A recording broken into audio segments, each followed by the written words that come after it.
Assalamualaikum warahmatullahi wabarakatuh. Perkenalkan, nama saya Rizky Awalanu dengan nomor induk mahasiswa 202005 10116 Fakultas Ilmu Sosial dan Politik, Program Studi Ilmu Hubungan Internasional. Saya di sini akan mempresentasikan tentang sejarah singkat Kiai Haji Ahmad Dahlan untuk menyelesaikan tugas mata kuliah kemuhammadiyahan.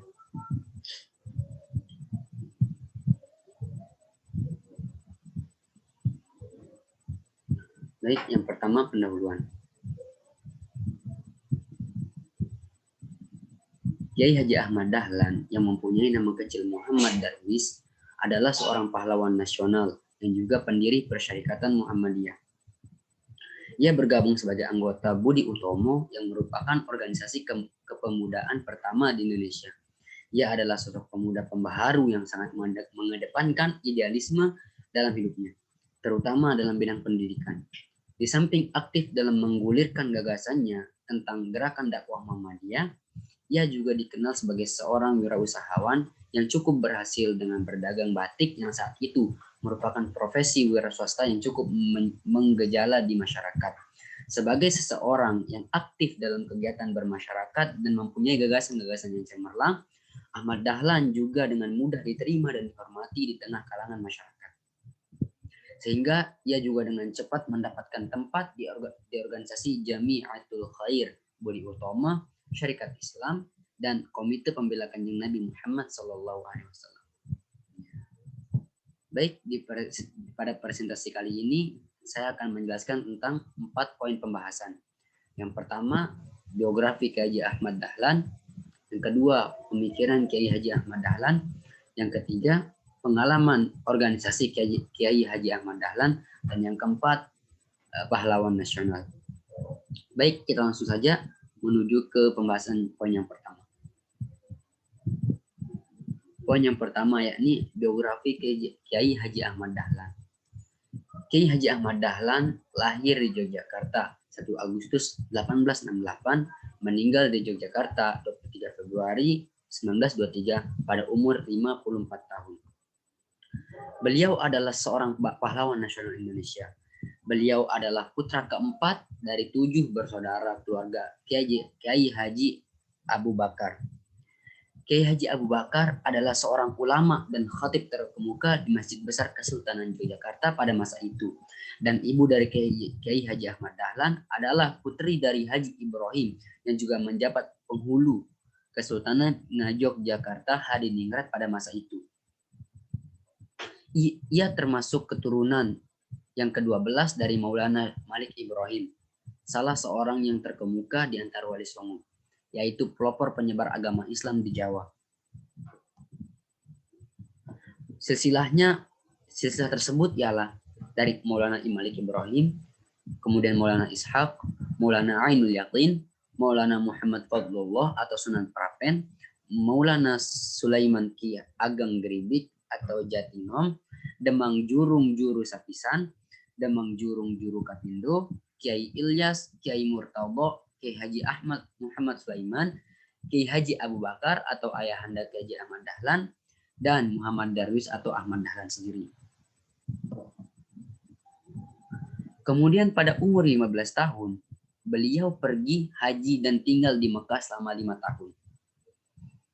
Pada periode ini, Kiai Haji Ahmad Dahlan mulai berinteraksi dengan pemikiran pembaharuan dalam Islam, seperti Muhammad Abduh Al-Afghani, Rashid Ridho, dan Ibnu Taimiyah.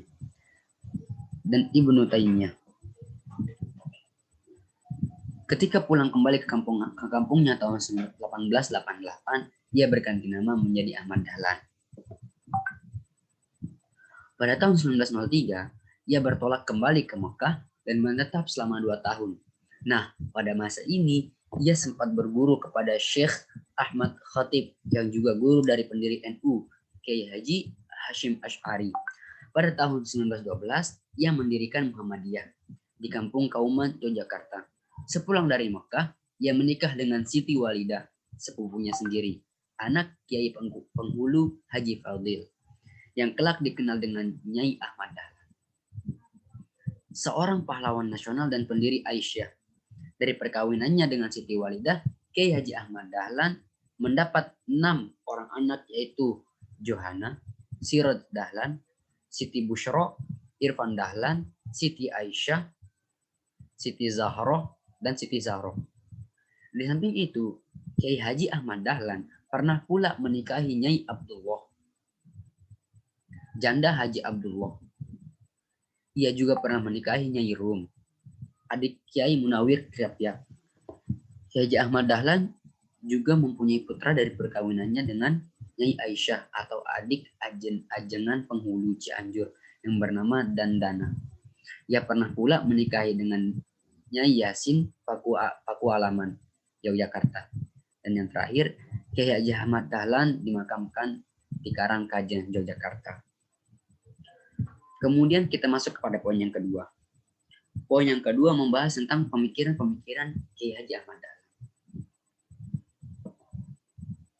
Pemikiran Kiai Haji Ahmad Dahlan bahwa Islam, salah satunya yakni bahwa Islam hendak didekati serta dikaji melalui kacamata modern, sesuai dengan panggilan dan tuntutan zaman, bukan secara tradisional.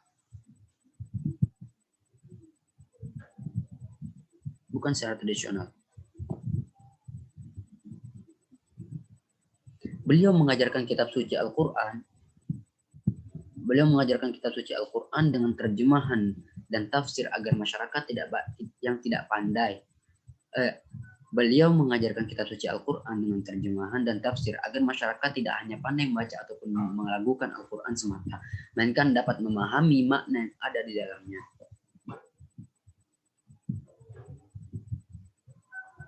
Dengan demikian diharapkan akan membuahkan amal perbuatan sesuai dengan yang diharapkan Al-Quran itu sendiri. Menurut pengamatannya, keadaan masyarakat sebelumnya hanya mempelajari Islam dari kulitnya saja tanpa mendalami dan memahami isinya. Sehingga Islam hanya merupakan suatu dogma yang mati. Nah, kemudian di bidang pendidikan, ia mereformasi sistem pendidikan pesantren zaman itu, yang menurutnya tidak jelas jenjangnya dan tidak efektif metodenya, lantaran mengutamakan menghafal dan tidak merespon ilmu pengetahuan umum. Maka Kiai Haji Ahmad Dahlan mendirikan sekolah-sekolah agama dengan memberikan pelajaran pengetahuan umum serta bahasa Belanda. Bahkan ada juga sekolah Muhammadiyah seperti HIS, Med Al-Quran. Sebaliknya, beliau pun memasukkan pelajaran-pelajaran agama pada sekolah-sekolah umum. Ya, beliau terus mengembangkan dan membangun sekolah-sekolah sehingga semasa hidupnya beliau telah banyak mendirikan sekolah, masjid, langgar, rumah sakit, poliklinik, dan rumah yatim piatu. Kegiatan dakwah pun tidak ketinggalan. Beliau semakin meningkatkan dakwah dengan ajaran pembaharuannya. Di antara ajaran utamanya yang terkenal, beliau mengajarkan bahwa semua ibadah diharamkan kecuali yang ada perintahnya dari Nabi Muhammad SAW. Beliau juga mengajarkan larangan ziarah kubur, penyembahan dan perlakuan yang berlebihan terhadap pusaka-pusaka keraton seperti keris, kereta kuda, dan tombak. Di samping itu, beliau juga memurnikan agama Islam dari percampuran ajaran agama Hindu, Buddha, animisme, dinamisme, dan kejawen. Nah, pada foto yang di samping, kawan-kawan bisa lihat, terdapat sebuah kata-kata atau quotes dari Kiai Haji Ahmad Dahlan yang berbunyi, apabila pemimpin-pemimpin negara dan para ulama itu baik, maka baiklah alam. Dan apabila pemimpin-pemimpin negara dan para ulama itu rusak, maka rusaklah alam atau masyarakat dan negara. Jadi mungkin menurut saya pribadi, kata-kata dari Kiai Haji Ahmad Dahlan ini sudah terbukti pada zaman sekarang. Kita lihat bagaimana pemerintah sekarang kurang baik dan banyak ulama-ulama yang terlihat mendukung kezaliman. Maka sekarang alam sedang rusak. Baik, selanjutnya kita masuk ke poin-poin yang kedua, yakni organisasi Muhammadiyah yang didirikan oleh Kiai Haji Ahmad Dahlan.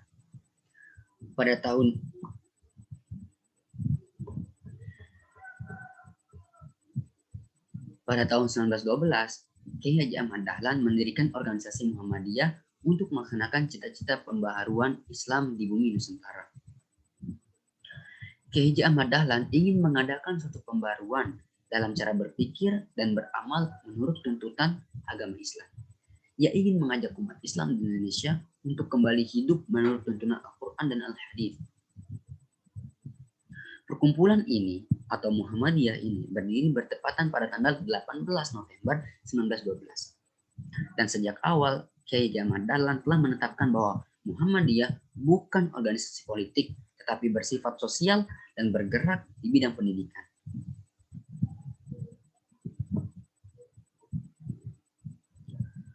Gagasan pendirian Muhammadiyah oleh Kiai Ahmad Dahlan ini juga mendapatkan resistensi baik dari keluarga beliau maupun dari masyarakat sekitarnya.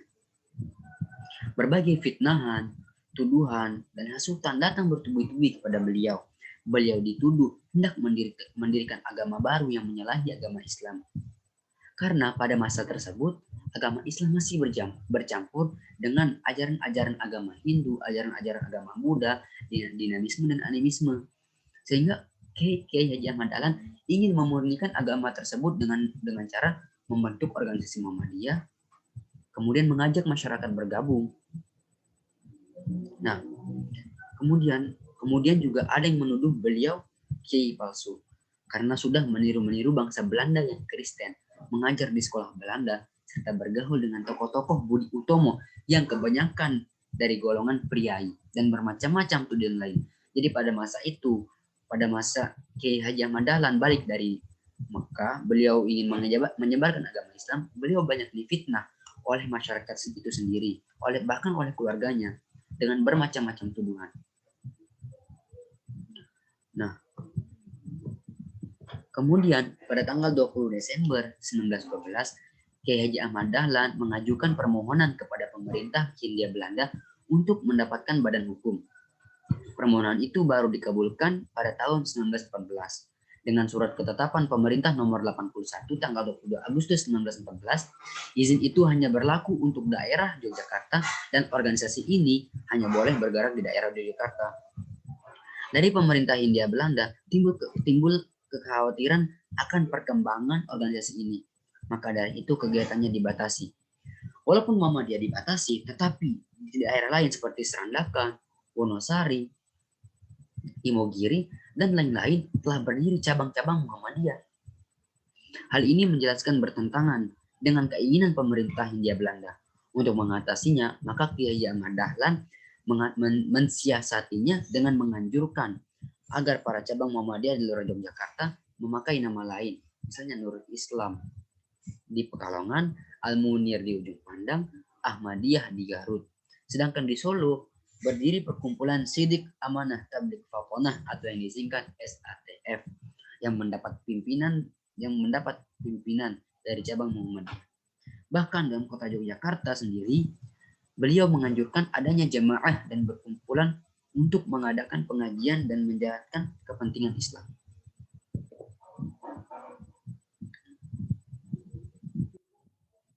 Kemudian, perkumpulan-perkumpulan dan jamaah-jamaah ini mendapat bimbingan dari Muhammadiyah, yang diantaranya ialah Ikhwanul Muslimin, Taqwimuddin, Cahaya Muda, Hambudi Suci, dan lain-lain sebagainya. Kiai Haji Ahmad Dahlan juga bersahabat dan berdialog dengan tokoh agama lain seperti Pastur Van Lith pada 1914 sampai 1918. Pastur Van Lith adalah pastur pertama yang diajak dialog oleh Kiai Haji Ahmad Dahlan. Pastur Van Lith di Muntilan yang merupakan tokoh di kalangan keagamaan Katolik, pada saat itu Kiai Dahlan tidak ragu-ragu masuk ke gereja dengan pakaian haji. Kemudian gagasan pembaharuan ini atau gagasan pembaharuan Muhammadiyah ini disebarluaskan oleh Kiai Haji Ahmad Dahlan dengan mengadakan tabligh ke berbagai kota. Di samping itu juga melalui relasi-relasi dagang yang dimilikinya. Gagasan ini ternyata mendapatkan sambutan yang besar dari masyarakat di berbagai kota di Indonesia. Ulama-ulama dari berbagai daerah lain berdatangan kepadanya untuk menyatakan dukungan terhadap Muhammadiyah. Muhammadiyah makin lama makin berkembang hampir di seluruh Indonesia. Oleh karena itu, pada tanggal 7 Mei 1921, Kiai Haji Ahmad Dahlan mengajukan permohonan kepada pemerintah Hindia Belanda untuk mendirikan cabang-cabang Muhammadiyah di seluruh Indonesia. Permohonan ini dikabulkan oleh pemerintah Hindia Belanda pada tanggal 2 September 1921. Baik, kemudian kita masuk ke poin yang ketiga.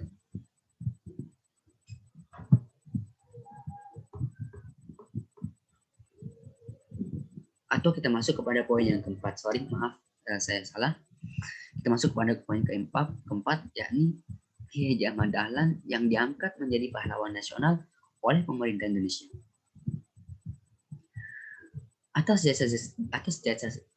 jasa-jasa beliau atau atas jasa-jasa Kiai Haji Ahmad Dahlan dalam membangkitkan kesadaran bangsa Indonesia melalui pembaruan Islam dan pendidikan, maka pemerintah Republik Indonesia menetapkannya sebagai pahlawan nasional dengan surat keputusan Presiden nomor 657 tahun 1961. Dasar-dasar penetapan itu ialah sebagai berikut. Yang pertama, Kiai Haji Ahmad Dahlan telah mempelopori kebangkitan umat Islam untuk menyadari nasibnya sebagai bangsa terjajah yang masih harus belajar dan berbuat.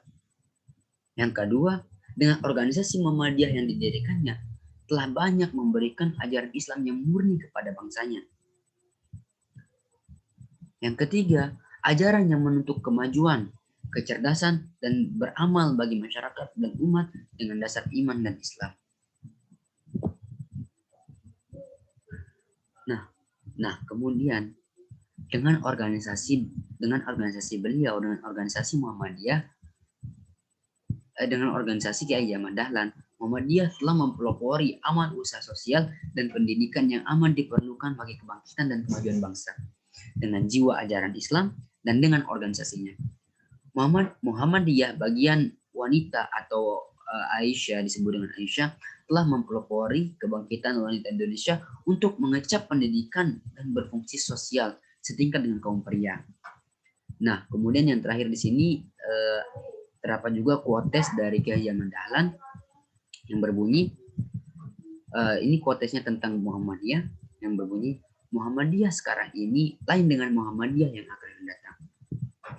Maka teruslah kamu bersekolah, menuntut ilmu pengetahuan di mana saja.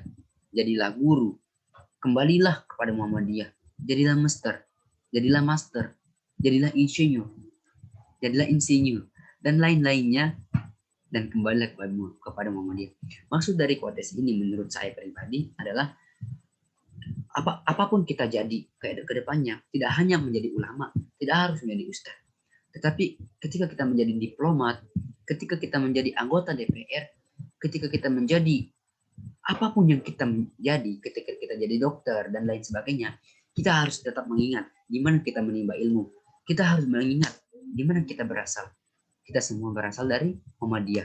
Kita semua memperoleh ilmu dari Muhammadiyah. Kita semua pernah berkuliah di Muhammadiyah. Itu mungkin itu maksud dari quotes Kiai Haji Ahmad Dahlan. Baik, sekian dari presentasi yang dapat saya sampaikan. Semoga bermanfaat dan mohon maaf jika terdapat kesalahan kata dari saya pribadi. Wabillahi taufiq wal hidayah. Wassalamualaikum warahmatullahi wabarakatuh.